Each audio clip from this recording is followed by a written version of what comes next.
It's R&R here on San Antonio Sports Star. Rudy and Rob with you. Coach Mike McCarthy is getting on the AA Best Bail Bonds train and heading our director. He's, in fact, here. We'd like to welcome aboard your head coach of the Dallas Cowboys here on San Antonio Sports Star. That is Mike McCarthy. Morning, Coach. Hey, good morning, gentlemen. Good morning, man. How you doing today, Coach? I'm doing all right. Just getting ready for Red Zone 2 minute and all the things that are in front of us today. Yeah, it's interesting to talk to you on a Thursday in your world. What's the schedule like?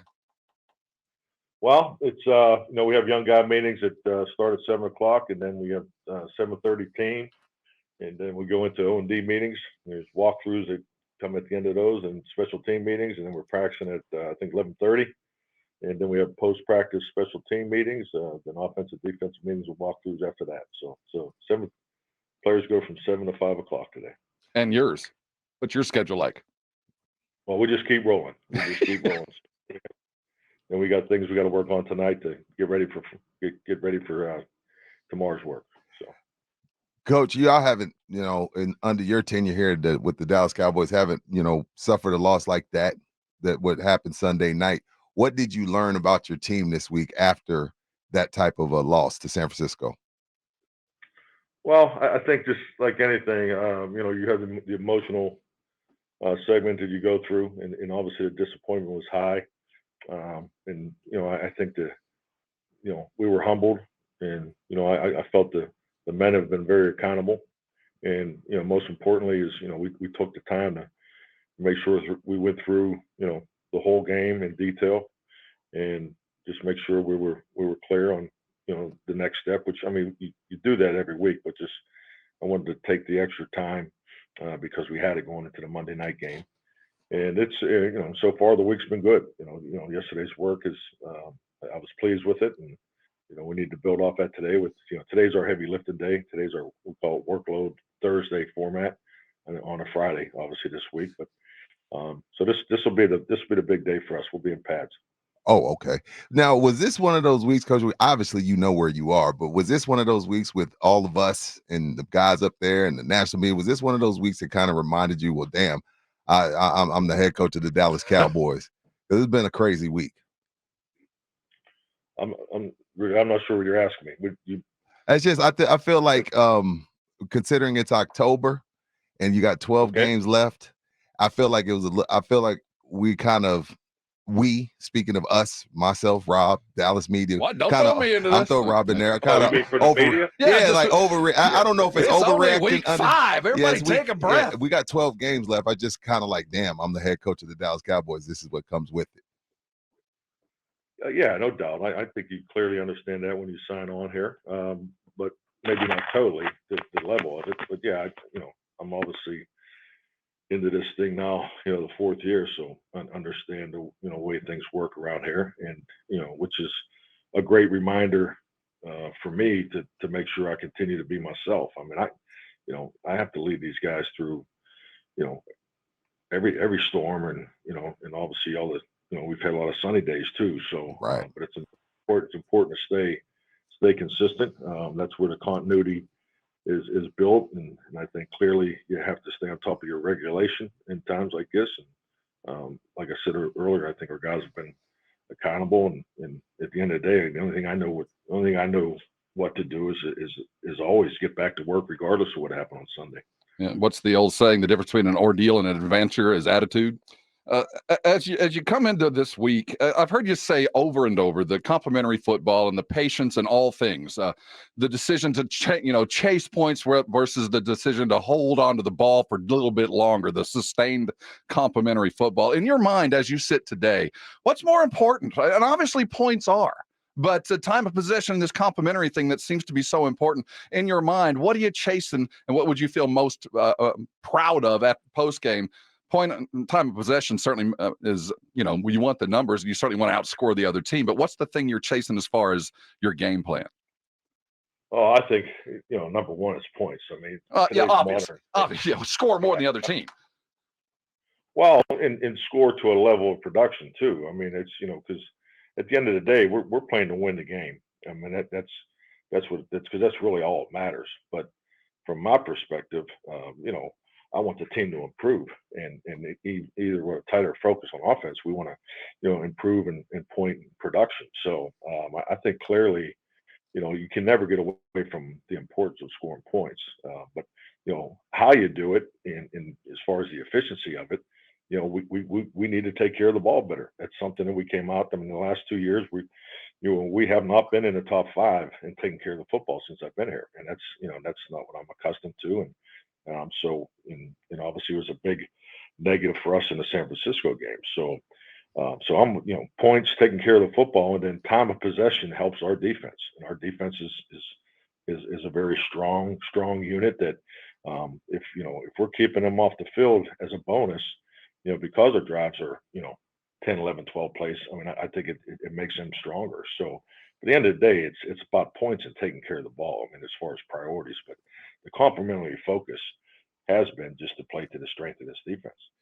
We're joined by head coach Mike McCarthy. Coach, so I'm just putting it all together. You talked about all, off season and during the season, cutting back on turnover worthy plays, shortening the language, and then, talking about turnovers and not, taking care of the ball.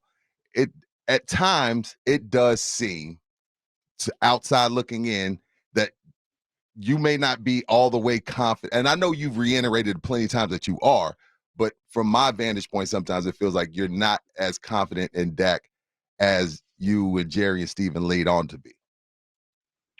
Yeah, no, I don't agree with that at all. I mean, Okay. if anything, I would say I have much more confidence in Dak today than I did in the past, because I get to work, intricately with them every single day. So Okay. I think that would clearly be a more accurate description of the reality of how I view him as a quarterback and how we're operating here. But yeah, I think anything it's about pushing the envelope. How far do you push the envelope to be productive on offense? Protection. We have a whole new protection system, and our guys are doing a nice job with it. So, but you still got to play in games and utilize it. So, and that's all part of our growth. And we haven't hit our stride yet. I clearly acknowledge that, but I think we're definitely, got a chance to take a big step in that direction Sunday or Monday night. I think that's fair, Coach, and I wanted to get your opinion on it. I'm glad you brought that up, because at the end of the day, whether it's 30%, 25%, it is a new offense. In your experience in this league, when a quarterback, because a lot of times quarterbacks get a bad rap, but behind the scenes, there's been a couple head coaches, been a couple offensive coordinators. In your experience, because to me, y'all are 2 games into it, because you had 3 blowouts where you didn't really have to dig into your bag of plays. How long does it take for a quarterback and an OC and a play caller to get on the same page when it's brand new? Brand new? Oh shoot, I don't know. It's been a long time, so I don't look at us as Okay. as brand. Yeah, brand it's not new, brand new, right? Yeah, but the play caller is new, and our process as an offensive staff is different than the way it was done before. So I mean, there's definitely things that you can see, just the meetings, the walkthroughs, and it's just like anything. You have a chance to put scheme in the spring. You have a chance to work on it in training camp, and then you have the opportunity to watch it improve as you move forward. And that's all part of the process of being a productive offense and an exciting offense in this league. Mike McCarthy brought to you by AA Best Bail Bonds. He's there on Friday for his usual. Let's look forward to Monday night. When you look at the Chargers and you look at their defense as the OC, they've run you want to get these guys in man, right? I want you to teach me something. Can you force a defense into a scheme that you want? Can you force a defense into a coverage that you want by your play calling? Because I look at the Chargers, I'm like, if they go to man where they're pretty good, we're going to eat them up. Yeah, I think, clearly based off of how they play. Now, I mean, the man zone component is obviously part of their play call, but how they adjust to certain formations, you're always able to. We talk about where we're chasing. There's coverages that you're always chasing in the game where you're trying to set up plays off it. But yeah, absolutely. Can I take one more step with that question? When we look at teams that use motion the way that San Francisco does, and those guys are moving all the time, and you look at what the Chargers do on defense, they don't do a lot of moving as you do. How do you prepare for that? Chargers don't. The Chargers defense doesn't seem like they jump until snap. Is that my perspective wrong there? Disguise? Yes. No, disguise. You're 100% right. Yeah, this is clearly a more advanced disguise defense than the one we just played. The San Francisco adjustment for our game was they went a lot more higher percentage man than they've shown. They've been exclusive more vision defense going into our game. So and that was something that we anticipated, but we obviously didn't go well. But this disguise is clearly a big part of this defense. No question. And in your they want to snap the ball. It is the reality of it. We won't know the coverage till it's snap the ball. Oh, sorry about that, Coach. In your estimation, because of the Kellen Moore dynamic, Coach, do you put this in the same category as the San Fran game, as where it's just another game, but it's not just another game? I don't know what you mean by Kellen Moore. You mean talk about him because he knows our people? No, I mean the history, and it's the matchup we circled when the schedule came out that you'll be seeing your old guy. I mean, does it feel different? It doesn't for me. Okay. This is this especially after this is a game. It's they're in the AFC, we're in the NFC. So, but this is a game I think both teams need early in the season. They're coming off a bye week. They're healthy. So, we're going to, we'll get their best shot, because they'll have all their guys back. So this, I look at this as a tough challenge, which is, and I could have told you that when the season come out, because the one thing I always do look at when the schedules do come out is, how many teams are coming off their bye into our game. Because, that's a healthy, that's usually a positive for the other guy. Speaking of health, how's every? I mean, you have a lot of guys on y'all's list, long list of guys that are dinged up and just out. Yeah, I think we're going to be we're fine. We had obviously I got a couple guys that are going to may not make the game, but yeah, we'll know more today. This is the practice that usually gives you a clearer indication on where you're going to be.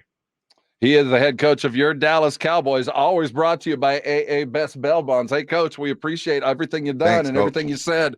Been a rough one. Let's get back to work. It's Monday night. You can catch it live right here on San Antonio Sports Star. And the Coach always brought to you by AA Best Bail Bonds. As always, Coach.